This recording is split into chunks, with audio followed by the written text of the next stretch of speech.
see so many friendly faces. Thanks especially to all of the interpreters who've shown up in force. It's wonderful to have you.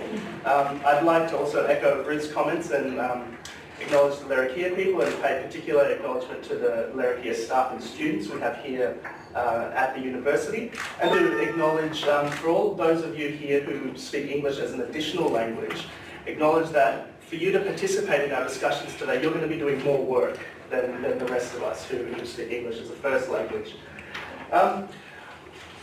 It's good that we can start with a fairly, light topic, just going to sort of, the core of who we are as a society, representative democracy. And I will be, at times, taking a slightly argumentative tone. The argumentative tone is not against any of you, it's against the Legislative Assembly. So you'll have to come with me with those arguments, and then at the end of it, you can give me feedback on, the extent to which you find some of these arguments persuasive, or otherwise. So let's really quickly, just want to make sure that you all have kind of a brief snapshot of this wonderful place we call the Northern Territory. It's one of the most linguistically rich places in the world. You can see here a few crucial figures. So obviously we have a very large Aboriginal population as compared to the total population. You can see we also have a very large population of people born overseas. And then here's our top 4 languages spoken in the Northern Territory. And interestingly, only 58% of Northern Territorians say they speak English as their home language. So that means 42% of us speak a language that's not English as our home language. So that's a very, very substantial number. We're not talking about a small minority, we're talking about a very large percentage of who we are. And then ranked in order, Creole, Jumbo-Boingal and Greek as the next 3 most commonly spoken languages. You've probably seen varieties of language maps like this, showing different Aboriginal languages where they're spoken. And of course, one of the things that I like to do, say if I'm doing training for judges, training for police, in other situations is, ask, if I said, Italian, could you point to where that's spoken on the map? If I said Spanish, could you point to where that's spoken on the map? Usually always yes, and then you say, well, what about Walbury, Jumbo-Boingal, what about Luraja? And usually people who, have lived in Darwin their whole lives could not find those languages on the map. So there's I think some underlying issues just in terms of how aware we are of our own backyard. This map here is quite interesting. So it's looking at the portion of Aboriginal people who speak an Aboriginal language at home. And so you can see that the vast majority of the territory is covered by this colour, which is 70 to 100% of Aboriginal people speaking an Aboriginal language at home. All right, from just very briefly touching on, according to the last census, the top Aboriginal languages spoken in terms of number of people. And I just wanted to make a few brief comments. The linguists who have looked into this, including Jane Simpson and others, tend to point out that these numbers are all underreported for a variety of reasons. Greg Dixon, who focuses on Creole, puts the number of Creole speakers closer to around 20,000, and that's partly because of the issues of because Creole has overlaps with English, or can be perceived as having overlaps with English, that people may not identify that they actually speak Creole, or because of the stigmatization of Creole, don't identify or want to identify as Creole speakers. Jumbo-Boingal, also interesting. Jumbo-Boingal is one of probably the largest of the Yolngu varieties, but Jumbo-Boingal is often used as a second language or a lingua franca amongst Yolngu speakers. So even though we've got Jumbo-Boingal listed with only 4,260 speakers, there's in reality a good chance that you have at least another 4,000 or 5,000 people who use Jumbo-Boingal as a very strong second language, because their first language is another Yolngu variety. So all that to say is, it doesn't take too much work for us to very quickly bump up these numbers to Creole being at least 10,000, 15,000. Yolngu, if we lumped it together, as being 8,000, 9,000, 10,000. So the numbers are actually bigger than we see here. Now, before we start any argument, any debate, it's always good to try and find common ground. So this is my finding common ground with the Northern Territory government at the moment. So the issues that we're talking about today, most of them apply equally to speakers of overseas languages as well. From a linguistic point of view, The issues that we're talking about apply to Territorians who have moved here from overseas. But I think that the moral argument for recognising Aboriginal languages in very deliberate, intentional ways is even stronger. So I want to see more recognition, more use, more incorporation of all languages, but the moral argument for Aboriginal languages is stronger. So what has the government said about this? Well, very recently, the government signed an MOU with the land councils, and they agreed that Aboriginal people were the prior owners and occupiers of the land and seas that are now called the NT.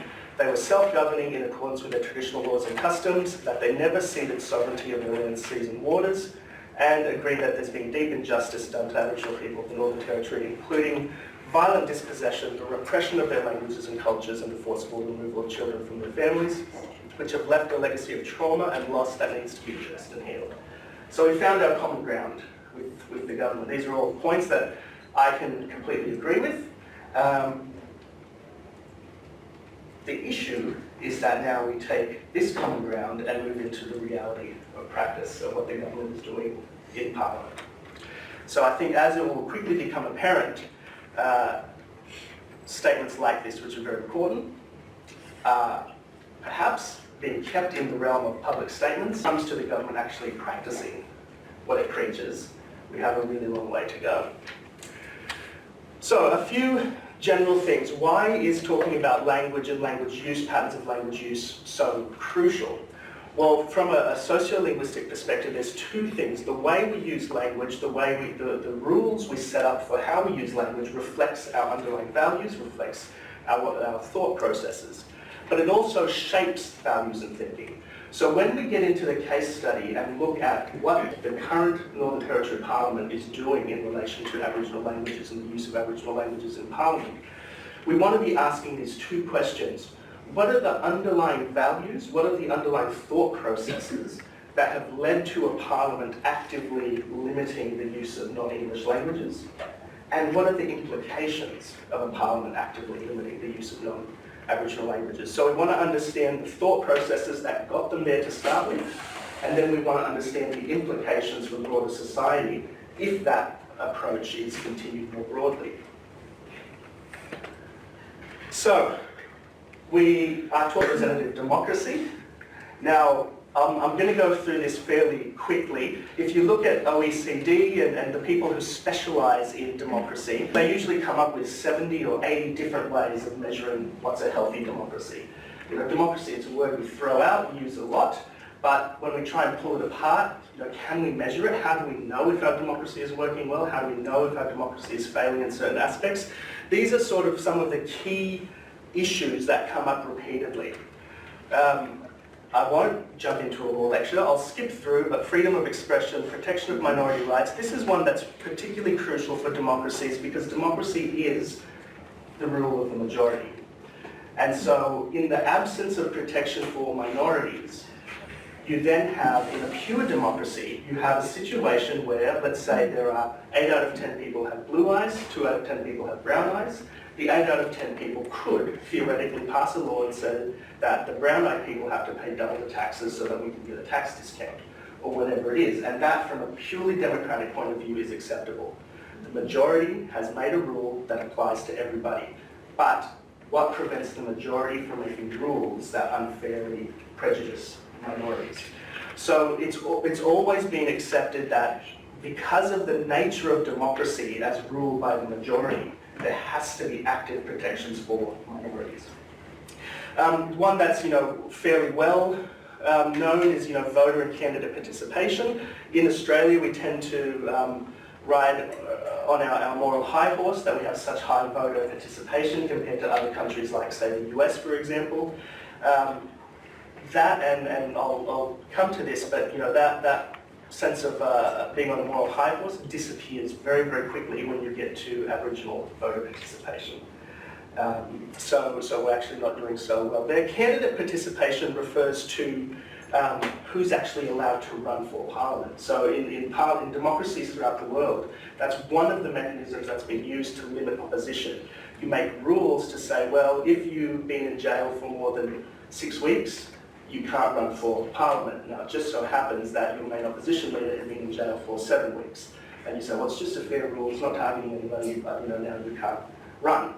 So there's been all sorts of that people in power have tried to exclude opposition through saying you are not allowed to run because of X, Y, and Z. So it's not just is there good voter participation, but is there good candidate participation? What are the limitations on who can actually run for Parliament? Parliamentary debate and process linked to freedom of expression. We have this idea that a good democracy is built on what we often call the marketplace of ideas. So all of the ideas get put into the open, we argue, we debate, and the best ideas will come up to the top. So you can measure this, you can look at this in terms of, is enough time given for debate? If you have a 1,000-page bill going through Parliament and you have 20 minutes allocated for debating a 1,000-page bill, is that actually robust debate? Is there actually scrutiny of that 1,000-page bill? Now sometimes that can be alleviated through a system, but basically saying how do we measure the quality of debate within Parliament itself? An informed electorate, again, democracy is based on the idea of choice. Now, in health, in law, in all sorts of other areas, we've developed very much this idea that choice has to be based on informed consent. You have to, as a lawyer, you have to make sure your client is presented with all of their options before you take their instructions. So choice in and of itself is not enough if the person doesn't have the information on which to make that choice. So there's a mutual obligation to make sure people have the information that they can then make good healthy choices on. Now this usually gets played out in terms of freedom of the press. So again, that's one of the ways that democracy gets undermined in other countries, is that the government says, oh, you know, you can choose anybody, but all of the newspapers will tell you how good we are and tell you how bad the other guys are. So the democracy is undermined through a lack of freedom of the press. The one that you would be familiar with more recently is fake news. And so fake news goes straight to the heart of democracy in the sense that if people are no longer having access to quality, accurate information, then it undermines the concept of an informed electorate. So fake news and restrictions on the press fall into this. Then legitimacy is sort of the last broad category where people, as an electorate, why do you obey the law to start with? Do you actually believe that the laws have been made by people who have legitimate authority? Do you believe that the laws have been made with your interests in mind? Do you believe that not only you, but your family, the community, the society around you will actually be more prosperous, more safe if you comply and follow the laws made by these 25 people sitting in a room somewhere else?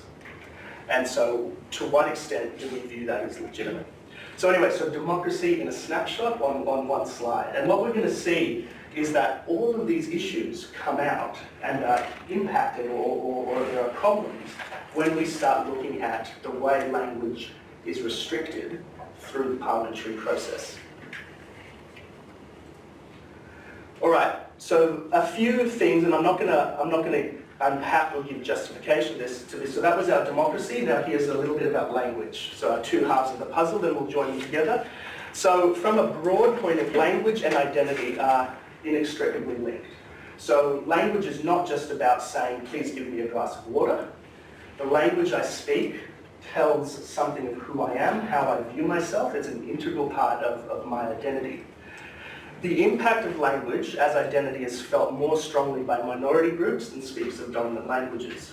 So you could take the analogy, you know, you've probably all heard of the concept of white privilege. And so of course what happens is most white people don't realize they have white privilege. They run around completely ignorant because they're in the majority. They have the dominance. It's the people who don't have that white privilege who are constantly aware of the fact that they're on the receiving end of treatment that's slightly different. You could say the same things in terms of gender issues. Probably most men don't run around thinking about, gee, I'm glad I was born a man. We just take it for granted. It's when you don't have it, so you don't have the same degree of privilege, that you then start thinking about how does gender affect the reality that I experience. Same thing with speakers of minority languages. Native English speakers, we probably go through days, weeks, months, if not years, without ever thinking about the benefits that we have by speaking the dominant language. It's not on our radar because English just is. It's normal. It's the way things happen. But for people who don't speak English as a first language, you're then on a daily basis having to navigate the disadvantage that you experience because you don't have access to the same level of information, because you can't express yourself to the same degree as other people, and because you're constantly finding yourself in situations where everybody else is assuming that they're normal because they speak English, and somehow you're deficient or you're not normal because you don't speak English to the same degree. So again, English speakers tend to be blind to it, and it's a very, very real perceived reality for people who speak English as a second language. Now, language proficiency is a spectrum. And again, for people who are monolingual, only speak one language, you often tend to ask the question, do you speak Spanish? Yes or no. Do you speak English? Yes or no. Do you speak Jamapuano? Yes or no. But when you learn a second language, it's not a yes or no proposition. It's how well do you speak that language? In what contexts, what topics have you learned and do you have familiarity and mastery over? So one of the arguments that we had to overcome in court when we set up our court interpreting system was the issue that many, probably the majority of Aboriginal people in the Territory do speak English to a degree. And so then judges and lawyers would be asking the question, do you speak English? Well, linguistically, that's not a question you can answer with yes or no. But clients, defendants, witnesses would, well, you're asking questions in English, so yes. And okay, you speak English, we don't need an interpreter. Case closed, it's that simple. So understanding that language proficiency is a spectrum, it's not a yes or no proposition, and then linked to that, very, very few people, and this is across the world, are balanced bilingual. So that means you have equal and full proficiency in multiple languages. I have 3 or 4 languages that I would say I have a fairly high degree of proficiency in. I have another 3 or 4 languages that I have lower degrees of proficiency in, but none of them come anywhere near close to English. I can deliver public lectures, I can lecture in law in Indonesian, but it's not the same as when I do it in English. So there are very, very few people who are completely balanced bilinguals. People function best in their first language, both in terms of receiving information and giving information. So again, to use examples of when I would do public lectures in Indonesia, I'd always be a little bit more wary of the question and answer time. When I was giving my information, I could control my messaging. But then when somebody was coming back to me, was challenging me, was asking me questions, I always had that slight bit of doubt that maybe there was a nuance there. Maybe they'd used a word with a double meaning.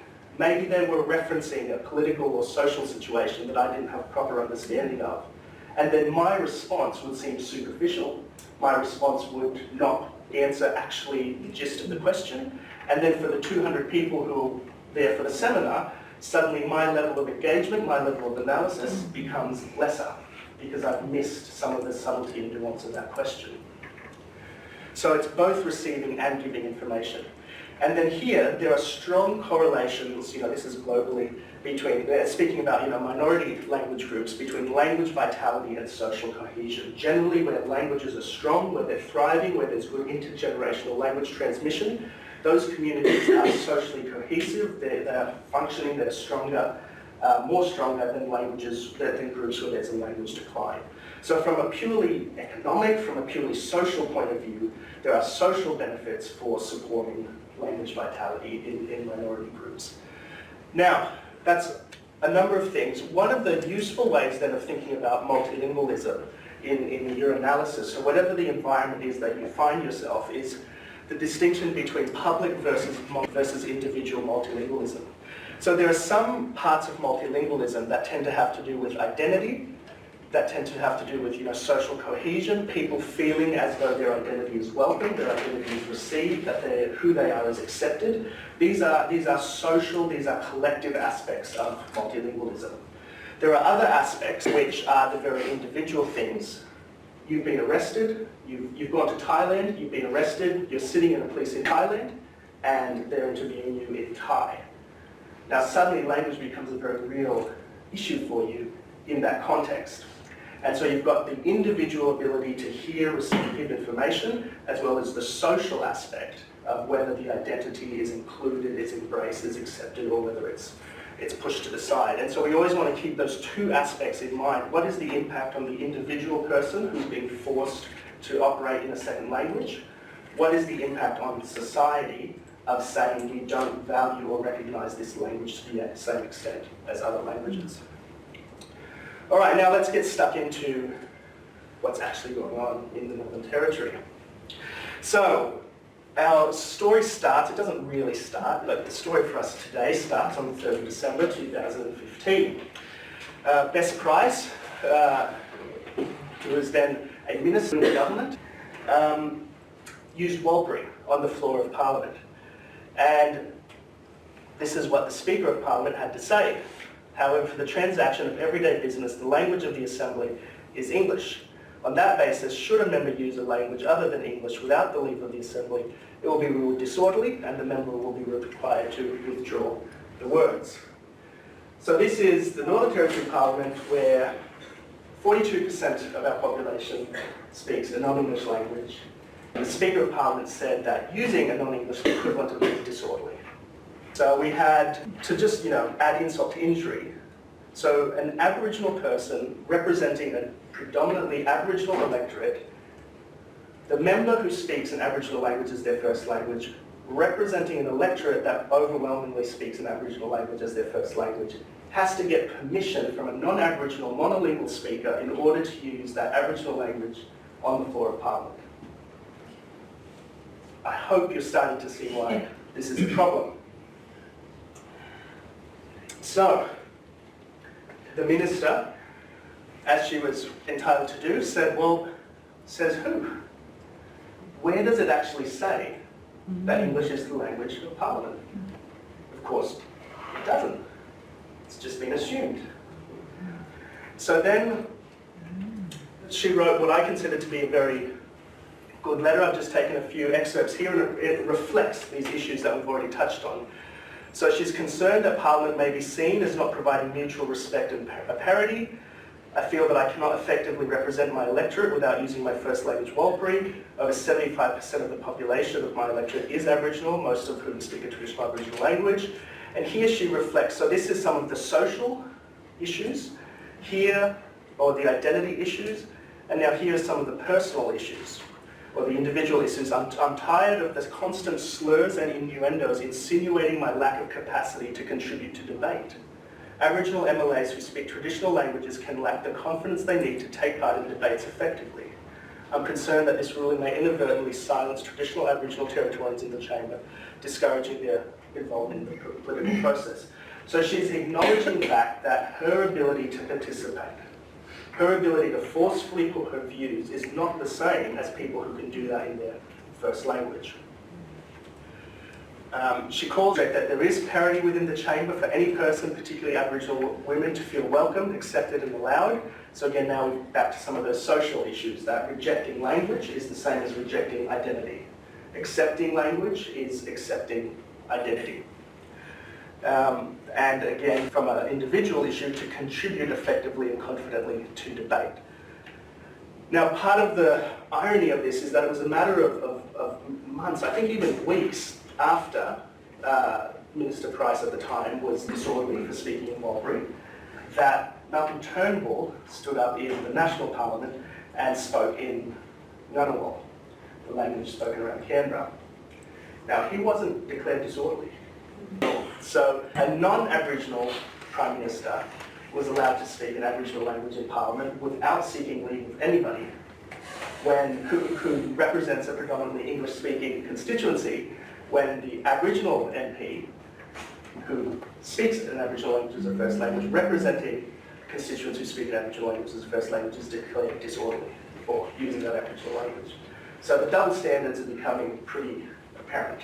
So Malcolm Turnbull is praised, I think, as he should be in that context. Bess Price is declared disorderly. Now, one of the things that makes this particular example more difficult is that in this particular instance, Minister Price was interjecting in the speech of another parliamentarian, another member. And so her interjection was then what was being declared disorderly. But what's interesting is that any interjection is not allowed on the floor of Parliament. So there is no need to focus on the Walbury as the reason for it being disorderly. All the speaker had to say was, don't speak when somebody else is speaking. There are already mechanisms within Parliament to prevent interjections. I think what was going on is that they didn't like the fact that they didn't know what she was saying. They didn't like the fact that suddenly they weren't in control and that maybe somebody was saying something bad about them without their knowledge. Now, that's no situation that Aboriginal Territorians would have ever found themselves in before, but suddenly when you have your English-speaking politicians in that situation, it becomes an issue. So there was no need in this context for Walpole to be the issue, and yet that was what the speaker gravitated to. Don't speak Walpole, it's disorderly. It was quite a, robust letter raising some significant issues. The response was, in my view, less than impressive from Kezia Purick, who's still the Speaker of the House today. So basically goes on, says Standing Order 2245 prohibits interpreters and translators on the floor of Assembly. I'm not the author, I merely apply them. It's the great washing of the hands. And then she goes on, I'm not convinced that a requirement for members to communicate in a common language, so again, trying to shift it, it's not about English versus Walpole, it's, this is a common language, is, as you state, an inequality that exists within the political institution. So then it invites, to undertake to change the standing orders to accommodate the matters. So now we move on, a few years or a year or so down the track, and in between what happened to Ms. Price and what's happening to Mr. Gayula, Parliament did put in place some standing orders because they realised that they didn't actually have a basis for saying that you had to speak English. So they did address the issue through the standing orders, but in a negative way, not in a positive way. So a similar thing, Mr. Gayula is elected, begins his main speech in Yolngamata, interrupted, told to speak English. And we'll come to the transcript of that in a little bit. And Mr. Gayula, I'm borrowing a few of your words, you can add in here. Talking about feeling stronger and more powerful, which is that same ability, the ability to robustly engage in debate, at a disadvantage when you are speaking in a second language. Very legitimately, very, I would say, tactfully put, it's the first time trying to ask for permission, trying to ask kindly that I need to use my language in the Parliament House. Doesn't seem controversial. Doesn't seem like a huge request. Now, can you guess in the narrative of the story what the response is? It's a very, very clear no. And still a no. It's been a consistent no, despite multiple times asking politely and giving very good reasons. So I sent in a letter to the Attorney General, who is the chair of the Standing Order Committee, outlining a few issues, why this is problematic. So let's take a moment to look at the response. Parts of the response. So here's Standing Order 23A. So this is the source of our argument, basically. So after Minister Price was told she had to speak English or it was disorderly, they realised that they didn't have a basis for that. So Parliament brought in Standing Order 23A, speaking in a language other than English. A member may rise to speak in any language other than English so long as an oral translation is provided in the English language by the same member immediately prior, so same member, excluding interpreters, immediately prior to the words spoken in the language other than English, so English first, then you can speak the other language. And a written translation is tabled immediately prior, so you have to know in advance what you're going to say in your own language before you're allowed to use that language. Apart from existing arrangements, no allocation of additional speaking time is provided, and when the language is spoken, the member speaking will make the original language text for incorporation into the parliamentary record. Now, that's actually a fair bit of work. If you give a speech in another language and you have to provide both a transcript and a translation of that, that's not insignificant. Members speaking in English don't have to provide their own transcripts or provide their own translations. So this is where we are now. It's fair. It's fair. It's an objective standard. All right. Now I just want to. No, it's all right. I'll leave it. So anyway, in my experience working to promote the use of interpreters, whether it's in courts, whether it's with police, whether it's with health, which is still really difficult. If any of you guys are with health, you guys aren't doing very well. But you're doing better than Parliament, so you know, you can take that away. There tends to be three main arguments for opposition to the use of interpreters. The first is this, you could say, symbolic. It's this should. Should our society look like?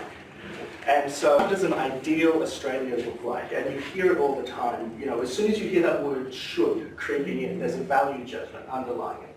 And so people say, but, you know, English is the language. That's not an argument, that's an assertion. So you think that English should be the language of Australia.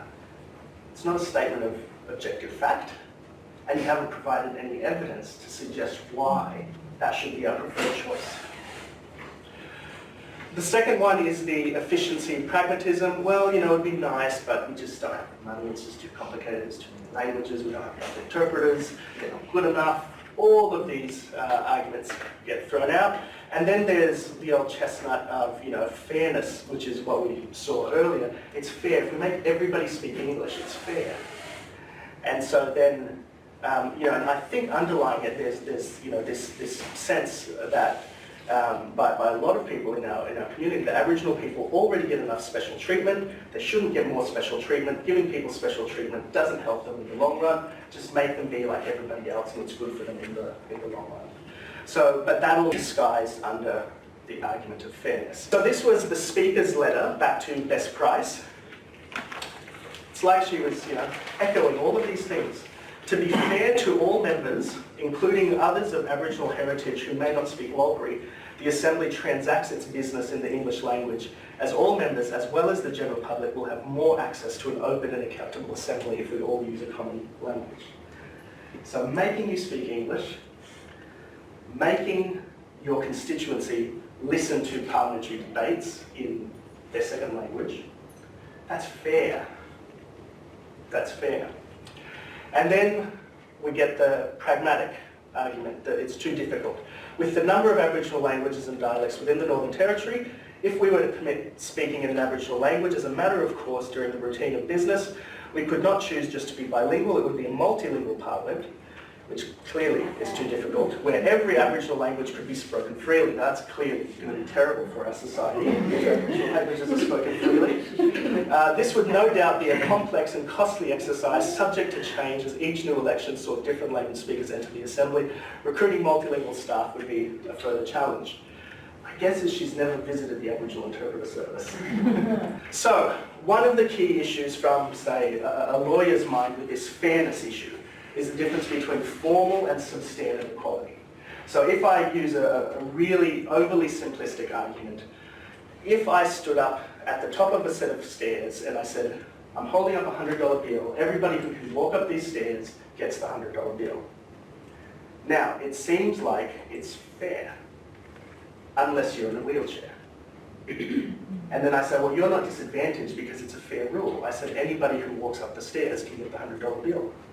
I didn't single out people in wheelchairs. I didn't single out anybody. It just so happens that you can't comply with our fair rules. So that's formal equality. Substantive equality looks at actually the impact of a rule and says, does it impact people in equal ways? So when people are arguing for fairness, that's the English is the common language, it's the same for everybody, therefore it must be fair. So you're looking at the substance, the rule, but you're refusing to acknowledge the impact.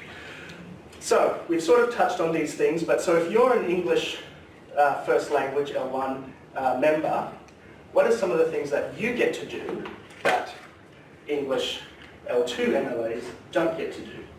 Well, you can give speeches and answer questions in your first language. You can receive information and questions in your first language. You don't have to provide any written record of what you say, you can just speak, regardless of whether it makes sense, regardless of whether it has any contribution to the debate, you just talk. And you benefit from the full allocation of speaking time. And also you can speak contemporaneously. You don't have to prepare a written document and then submit that to the speaker before you speak. So there's at least 5 ways that English first language MLAs benefit. And obviously it's the opposite for an English MLA who doesn't speak English as their first language. So to say that it's fair because it's a common language is ignoring how language works. It's ignoring the impact on the people who will be forced to do their business in a second language and have additional hurdles placed on them simply to get to the same point as the MLAs who are first language speakers in English. So whilst they might be saying we have formal equality, we certainly don't have substantive equality. Now the next thing, is it possible? Well, I've already alluded to the interpreter service who do a fantastic job. The interpreter service provides interpreting in far more complex situations than Parliament. So to give a few examples, Alice Springs court roster, so the Alice Springs courthouse, the vast majority of defendants are Aboriginal, speaking a number of Aboriginal languages. Now, we don't know who was arrested last night. So we don't know which languages are going to be brought into the courthouse. Don't know what the topics are, what the complexity are. Could be a murder charge, it could be a driving license charge. Don't know. And so what the AIS had set up is an interpreting roster. So interpreters in 5 languages present at the courthouse every day from 9 a.m. to 2, so that whoever gets brought in has instant access to an interpreter. Those interpreters are preparing on the day of, looking at the charge sheets, having to get across the materials on the day of. In part, we know in advance generally who's going to be giving speeches. We know in advance what languages are involved in Parliament. So anyway, Bush court interpreting system, similar. So in the past we had this issue where lawyers, the judges would travel out to a remote community and there would be, say, 80 Aboriginal people on the court list. They would get to the start of the court list and then they would go, oh, we need interpreters for our day of court today. And so during our time working with the interpreters, we said, well, you sort of already know you need interpreters before you fly out to Root Island. You know you're going to need some Angamiyapa interpreters for court. Before you fly out to Gullywinkle, you know you're going to need some Jamapuahian interpreters. So why don't we set up a system where you just book in advance, the interpreters are waiting, and then when you show up, they're ready to go. It's no surprise. And so that's been running for about 5 years, very, very successfully. So over 20 locations across the Northern Territory, where the number of interpreters, the languages spoken by those interpreters is determined based on looking at who tends to go to court in that community. The interpreters are prepped, they're sent out, they're ready to go, so that anybody, whether it's a corrections official, whether it's a prosecutor, whether it's a defense lawyer, whether it's the judge, has access to those interpreters. Now, Centrelink, similar thing. Centrelink realised that they had such large volumes of Aboriginal people coming in who were speaking Aboriginal languages that it didn't make sense for them to wait until people came and then go, oh, we didn't think we would need an interpreter today. Just book the interpreters in advance. So Centrelink also set up interpreting rosters with 5 languages at different Centrelink offices. So the interpreters were ready to go, able to provide that service on demand. The AIS has recently moved to audiovisual interpreting. And so they have interpreters in 8 languages situated in AV booths available during business hours to tap into anybody on almost instant notice. You can ring up, get an interpreter on an AV booth. So is it possible? Absolutely, it's possible. It's easier than what the AIS is already doing.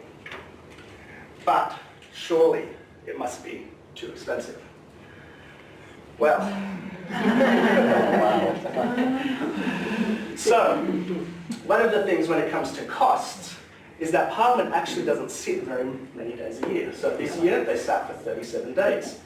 So let's say we take 37 days times 8 hours a day times $70 an hour, which is what you pay for interpreters. That gives you $20,000 for a language. Let's pick 5 languages and you're now at $100,000.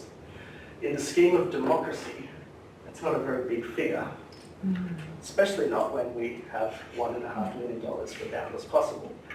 And I wonder whether the opposition to interpreters is just because that it would be virtually impossible to interpret the phrase boundless possible into other languages. So the economic arguments don't make sense. Even if you wanted to double this, go to 10 languages. Triple it, go to 15 languages. You're still dealing with pretty small change. All right, now, the should arguments. So we've dealt with the practical arguments, we've dealt with the fairness argument, now we're going to deal with the should arguments. So in my letter to the Attorney General, I pointed out that a lot of other institutions in Northern Territory public life have established much better standards. Now, those institutions are constantly falling short, and we're constantly calling them out on how they fall short, but at least they've acknowledged the standard that they should be reaching. So we have a basis to call them out. So the Supreme Court Interpreter Protocols talk about fundamental principles of fairness and equity, require that no person appearing before the Supreme Court of the NT should be disadvantaged because of understanding procedures or because of a language or other communication barrier. So it's a fundamental principle of fairness.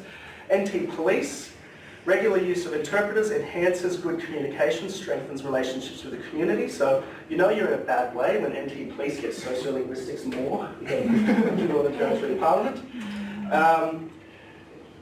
You've got, it's a person's right to be able to communicate freely and fully with police. And here talking about quality, the use of an interpreter is likely to enhance the quality and accuracy of that evidence. So we've got social and we've got individual issues that NT Police have acknowledged.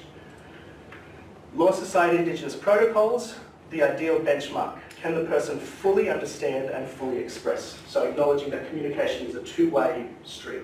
Fully understand, fully express, and talking about reflecting the idea that language proficiency is a spectrum. If you're choosing to put your client into a court without an interpreter, you need to make sure that they can handle the full range of language, including speed, technical terms, implied accusations, and nuance that they'll encounter. Otherwise, you're putting your client at a disadvantage compared to a native speaker in the same situation. So, Law Society Protocols gets it. We've got, it's a little bit ambiguous, the Declaration of the Rights of Indigenous Peoples, which of course Australia refused to sign, one of 4 countries that refused to sign it. Eventually we did sign it.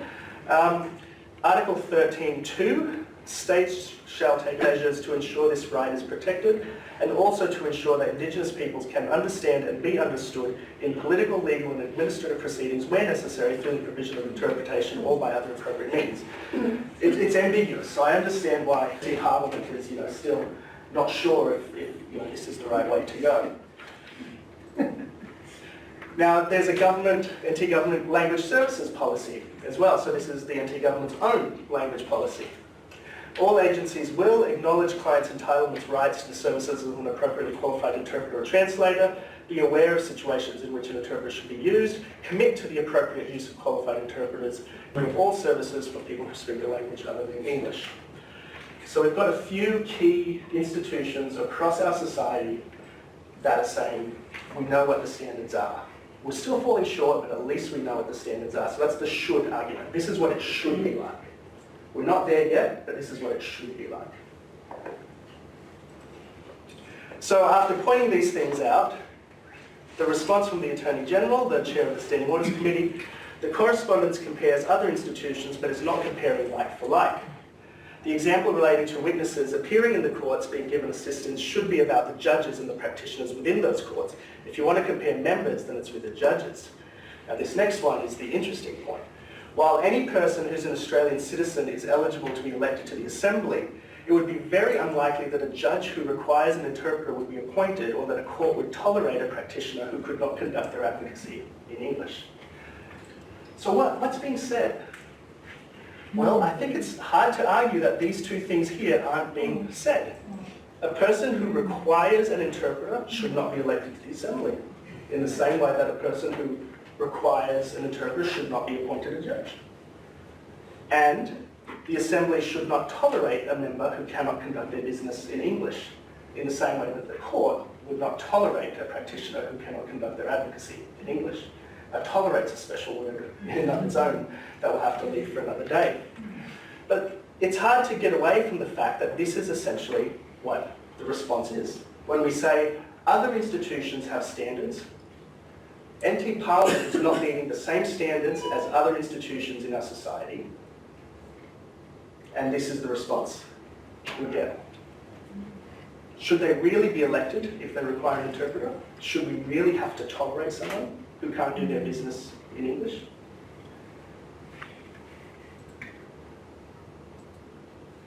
So of course the implications become clear. If that's the takes, well then English proficiency should become a prerequisite to becoming a member.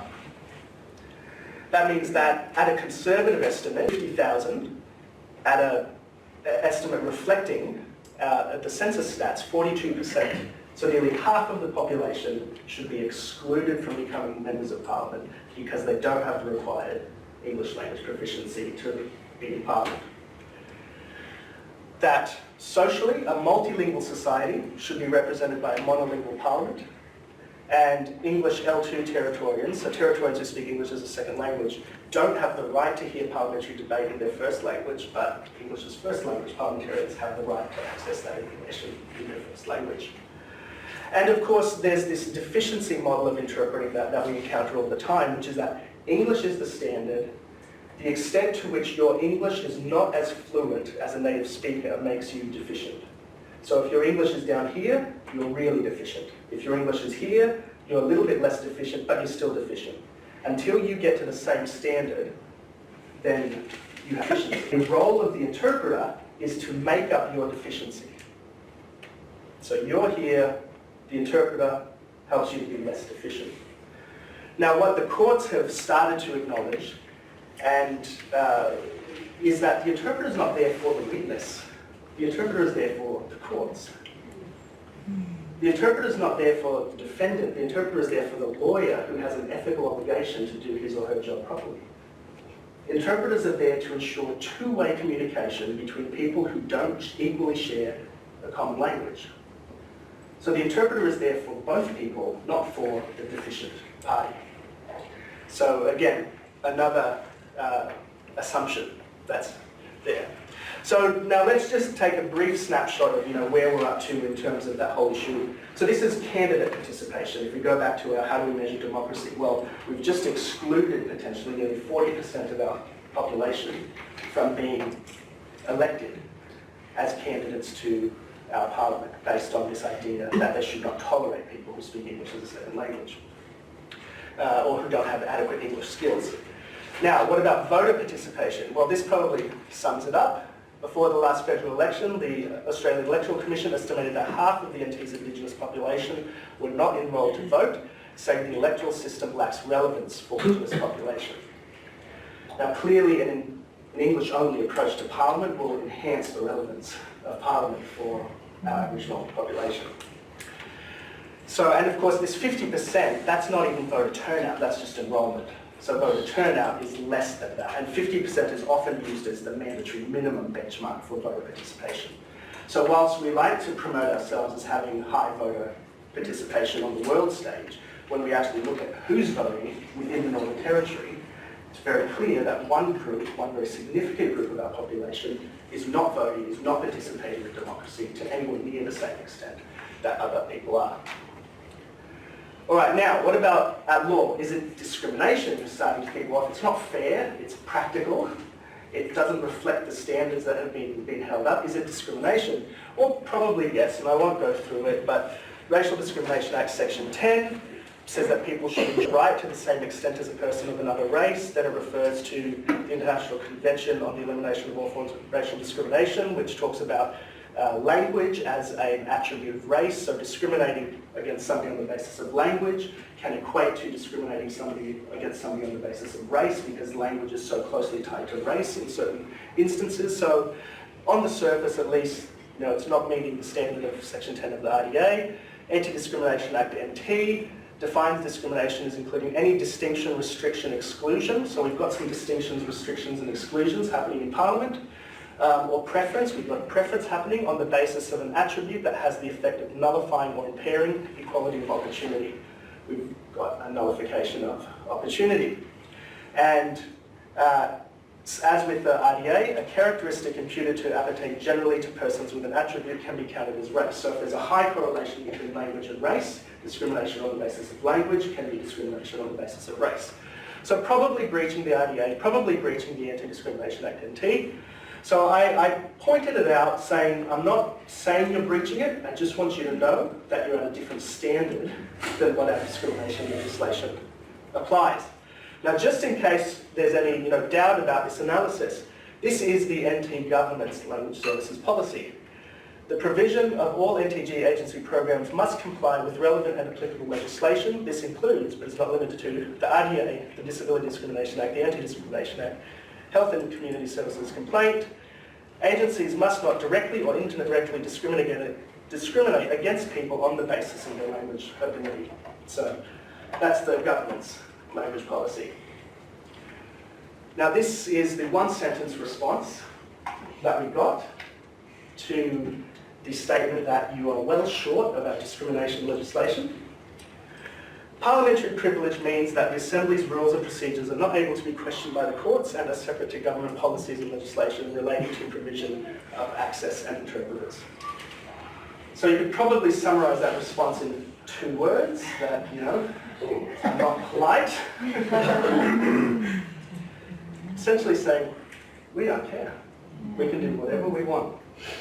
There was no assertion that it wasn't discrimination. There was no argument that it was a valid form of discrimination. They simply said, we are Parliament, courts can't tell us what to do.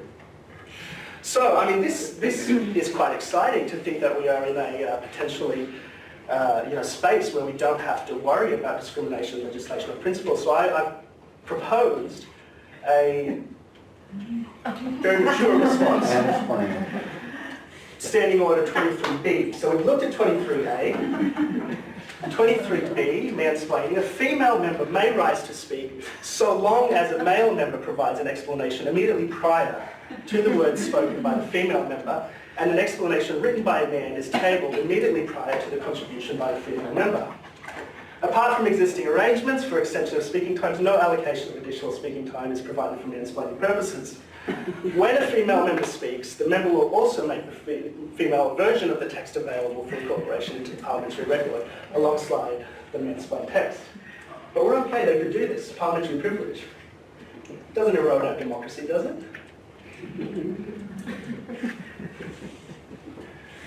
So I think when you put it in a different context and say, imagine if Parliament made standing orders that limited one gender speaking, limited people from certain electorates speaking, that limited people from certain parties speaking. So, well, that's a fundamental issue of democracy not functioning properly. And yet they've been very happy to say, no, we can just exclude and limit people from certain language backgrounds from speaking. It has nothing to do with our democracy. It's fair. So anyway, if anybody would like to write to the Attorney General and suggest a new standing order, then I'm happy to lend you this text. All right, so very briefly, public multilingualism. So we're in a space where Parliament is very, very clearly saying individually for members who speak English as a second language, we don't care. We are not going to give you any recognition that you are not in the same situation as people who speak English as a first language. There's also the broader social implications. So when we go to countries that are very overt with their multilingualism, here's Singapore, you've got all over in these public spaces recognition of multiple languages. South Africa, so this is the South African Constitutional Court, 11 languages. So if you rock up to court and you're a speaker of one of those languages, you know your identity, who you are, the way that you were brought up, the language you were brought up speaking, that's recognised by that court. It makes a difference when in public space you have overt recognition of multiple languages. And of course, Parliament is one of the most public, one of the most influential spaces we have in our society. And so when Parliament is overtly and publicly saying English only, it's a problem. And it gives license to other people who then want to use those same arguments. So now what do you do when a government department says, it's just too hard, too many Aboriginal languages, just going to use English? The Speaker said it, Parliament's doing it, or we're just going to use English in our courts, in our hospitals, to be fair to everyone. It's a common language. It'd be unfair if we started using other languages. I mean, the Speaker said it. So the messaging that comes from the top has an impact. So again, you can send the message, you are welcome here, you belong, and that's exactly what Bess Price was saying. She wanted to see, through the recognition of her language, that she was welcome in Parliament. Or you can send the message, you're not normal, you need to become like us to be accepted. to start choices that shape how we as a society view people from other language backgrounds. Now, we do have public multilingualism in Darwin. Just in case you were worried that we have no public multilingualism. In the form of this, which I'm not opposed to. At one stage in my life, I put a lot of effort into learning Chinese Mandarin, so I'm glad that I can be in Darwin and practice my Chinese Mandarin as I'm waiting at the airport. Amazing, though, that in the space of 2 to 3 months, we were able to transform our airport to make Chinese visitors feel welcome and to make sure they had access to appropriate information when they visited Darwin. And yet we cannot do the same for First Nations people in this country. So we do have public multilingualism. It's just very, very selective in terms of who gets it. New Zealand Parliament, we want to watch the video. I want to skip this. Let's look at a few other examples. Now this next one, so European Union Parliament, this next slide I think is one of the best slides. So this is, what do they say about the provision of interpreters in Parliament? All right, EU has 24 official languages, an obvious reason, obvious, at least for the European Union, is that all EU citizens should have the possibility to read laws or other EU documents that concern them in their own language and to follow debates in their own language. An obvious reason, as the EU says. But it's also important that MEPs have the ability to speak, listen, read and write in their own language, and in fact, in any of the EU's official languages, because it's a fundamental democratic principle that every EU citizen can become a member of the European Parliament even if he or she does not speak one of its working languages. Any citizen who becomes a member of the European Parliament must be able to perform his or her duties without a special knowledge of foreign languages. And to guarantee the same working conditions for all MEPs, they must have full access to information in their respective languages. So in one paragraph, they've covered every single issue that's been raised by our Parliament about why people should only speak English in Parliament. The fairness issue, well, do they have the same working conditions if you're being forced to do extra work, provide transcripts and translations, if you can't speak in your own language, if you can't access information in your first language, you don't have the same working conditions as other MLAs. Do we exclude people from becoming a member based on their knowledge of foreign languages? Well, in Europe, they say no, that would be undemocratic. Here we say it's fair. So, you know, we might have a slightly different definition of democratic and fair. It's an amazing statement because it's just said so plainly, as though this is so obvious. How can you have democracy unless you let people speak their own languages? Communication, debate, identity is at the heart of democracy. So there are lots of other countries that do multilingual parliaments. Here's just a brief snapshot, just so that you don't think this is, you know, a strange or unusual thing that's rarely done. Canada, we'll look very briefly. 1959 was when they started simultaneous interpreting. Here's a 50-year summary. Simultaneous interpretation has been a part of the House of Commons proceedings. We cannot imagine Canadian parliamentary life without interpreters who showed that interpretation is both feasible and useful. Here's from the Prime Minister who brought in place the interpreting system. He talks about national unity based on equality must be the goal. This equality cannot exist without linguistic parity inside Parliament itself. So this was, you know, 1965 in Canada, they were getting these issues. Now here's an excerpt from the New Zealand Hansard in the Maori language. Anyone want to guess what year this is from? Don't look too closely because it's 1881. New Zealand was providing Hansard transcripts in Maori. Does anyone want to do the maths? 150 years ago. They were well beyond what we're even considering doing at the moment. We're not even asking Parliament to provide transcripts in Aboriginal languages. Now, compare this excerpt, Parliamentary Hansard in 1881, from this one on 18th of October 2016, when Mr. Gaiola stood up to give his latest speech and spoke in Jamapoingal. What we have is the member spoke in language. Don't even bother to say which language. We just know that it wasn't English. So that's all we really need to know. And that's what our Hansard looks like, before he was then interrupted and told to speak English and had to continue the rest of his speech. in English. So, New Zealand in 1881, Northern Territory 2016. This is what our parliamentary Hansards look like. Quite different. And of course, the Attorney General referred to this in her response, saying, spoken on one occasion, the Hansard records that spoken language provides no text or translation, and the reason being, the member did not comply with Standing Order 23A when giving his verbal speech. So it's the member's fault. It's the member's fault that this is what our transcripts look like, what our Hansard look like. Now, Maori language in Parliament, again, started in 1868. I love this, vexed issue. Some early Maori MPs had little English, some preferred to speak in Maori, some wanted to make a point by doing so. All valid options in a democracy. Speaking in Maori, speaking in a non-English language is not a sign of deficiency. It's an exercise of choice, it's freedom of expression, it's an expression of your identity, and it's an expression of your electorate's identity. And that was reflected and being dealt with back in 1868. I love this example here. One MP spoke in Maori as a way to send messages home to his wife, who was listening on the radio. You don't speak Maori? Well, that's on you. Now, New Zealand has gone through its ups and downs. 1913, one of the MPs, initially as a joke, spoke in Maori to obstruct business. We have potentially some parallels with the incident a few years back, without an interpreter present.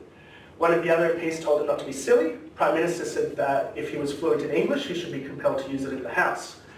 Okay, so a similar scenario. Best Price speaking Warlpiri, interjecting. 1913, a Maori MP speaking Maori, interjecting. What did the Speaker rule? Well, it's not as enlightened as we'd like, but it's a long way ahead of where we are today. The Speaker ruled that he had the right to ask for an interpreter, but not to speak in Maori in the absence of an interpreter. 1913. Same scenario, parliamentarian interjecting, using Maori, and the conclusion by the Speaker there was, well, just make sure you've got an interpreter present before you use Maori, please. Now, of course, they developed further in New Zealand. 1990, one of the MPs caused an uproar by replying to questions in the House in Maori and refusing to supply an immediate translation. Again, this is the rights issue. His right, as a person elected by a Maori constituency, to speak Maori and to not be asked or forced to do anything extra other than to speak his first language. Now, what's happened? What we have is that now in New Zealand Parliament, you can speak Maori, and there's no requirement to have an interpreter, to have arranged for an interpreter, no requirement to provide any translation. If the other members want to know what you are saying, then they have to make sure they have access to an interpreter. So there's an absolute right to speak Maori, with or without an interpreter. Again, run through a really quick timeline. So we've got 1868 is the first interpreter appointed in Parliament, in the New Zealand Parliament. 1868, not 1968, 1868. We've got here, Parliament's standing orders are printed in Maori. So again, you see the comparison. Now we're using our standing orders to suppress Aboriginal languages. 150 years ago, they were printing their standing orders in their First Nations language. And this, I think, is a very important point. So then they started producing the parliamentary debates, but very pragmatic. So they contained the Maori members' speeches on legislation considered particularly relevant to Maori. So there was a selective approach. What are the topics, what are the issues that are highly relevant to your constituency? Those are the things that will put effort into interpreting. Those are the things that will put the effort into translating. Now that developed 1990, the Speaker rules that an MP cannot be required translation of their remarks, so absolute right. All the way through to 2010, simultaneous interpretation of Maori into English is available in the House, galleries, and on parliamentary television. So, our near neighbours, very, very different story. All right, so practically, wrapping it up now, trying to put it together, what could we do in our... We're clearly so far off the mark of what the European Union does, so far off the mark of the concept of democracy expressed by the European Union, so far off the mark of Canada, off the mark from New Zealand. But, well, firstly, let's not put any barriers in place. We don't, and just to add on to this point, the Northern Territory is the only parliament in Australia that has a standing order limiting the use of non-English languages.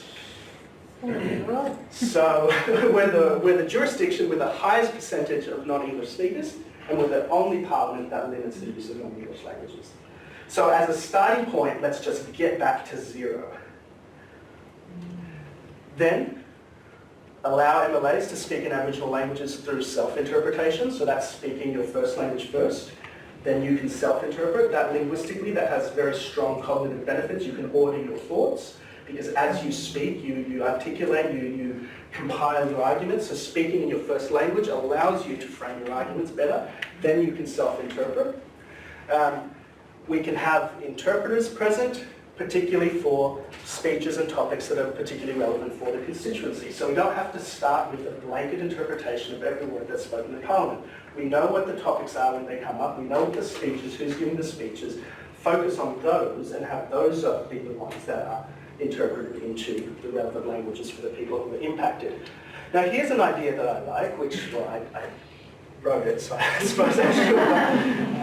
Allocate each MLA, including non-Aboriginal MLAs, because this is not just an Aboriginal MLA issue. There are non-Aboriginal MLAs who represent majority Aboriginal constituencies. And if those MLAs are giving all of their debates, all of their messaging, all of their discussion only in English, their constituents are missing out from the same level, the same quality of information. So if you were somebody who didn't speak an Aboriginal language and you were representing people who did speak an Aboriginal language, surely you would want them to know what you are saying on their behalf in Parliament. So non-Aboriginal MLAs also need interpreters so that their Aboriginal constituents can hear what's being said. So give MLAs an interpreting allowance, 30 hours a year, 50 hours a year. We're not talking big money. And each MLA can use that to make sure their message is getting to their constituents based on the language that's most relevant, or the languages that are most relevant to their constituency. And again, one of these issues I think that scares the Parliament is, well, what if somebody says something in Parliament, and what if they're saying something mean about us and you just don't know what they said? Well, we do this all the time with police interviews. Send them to the AIS, they get back translated into English, they get scrutinized. So, somebody makes comments in an Aboriginal language, if you think they might be saying something mean about you, send it to the AIS and get that translated, and you will have the version of what was said about you. So there's no secrecy going on. There are mechanisms to deal with all of these things. And then, of course, once we've gotten familiar with this, we move forward, establish a parliamentary interpreter roster, 3 to 5 languages, gradually expand, take the New Zealand model, take the Canadian model, where you start with what you can do and then you expand beyond that. You grow the interpreter's capacity. This is what we've had to do in the courts. We couldn't just on day one provide high quality interpreting service for every language, grow over years and years. So let's start with the languages where we actively have MPs asking for interpreters, where we actively have, or MLAs, who are saying, my constituency deserves to hear what we are saying about them in Parliament. Start with those languages and then we slowly expand. Starting with the topics and speeches that are of particular relevance to those communities. And then we gradually expand the volume of interpreting. So it's not a 0 or 100% proposition. We start with what we can do, we start with what's most important, and we grow our capacity. All right, so healthy representative democracy. I think we've touched on all of these issues. Now, arguably, we have a strong separation of powers because the Parliament has given the middle finger to the courts and discrimination legislation that said we can do whatever we want. Rule of law, not doing so well when we have discrimination legislation that can't touch Parliament. Freedom of expression, no, there's no freedom to express yourself in your first language. Protection of minority rights, that's definitely not happening. Voter candidate participation, that's not happening. Good parliamentary, robust debate and process, well, that's not happening. Informed electorate, not happening. Legitimacy, yeah, I don't think that's happening either. So what's that, 7 out of 8? That would fail a uni assignment. So probably not a healthy democracy based on the current attitude of the Northern Territory Parliament. Now, I'm going to end with an emotive plea. I saw this. I'm deaf and I want to be a scientist. What's your response? Thank God she doesn't want to be a politician in the Northern Territory. Because when you think about it, what our current Attorney General has said and is saying, what the Speaker of our Parliament has said and is saying, is that this girl could not grow up to become a parliamentarian because she cannot speak the common language of English. If she was elected, she would sit in Parliament, she could not hear the debate around her, she should not be provided with an interpreter. If she tried to express herself using sign language, she would be disorderly. And that's the future that we have based on the current attitude of our parliamentarians. So anyway, I hope she pursues science, not politics.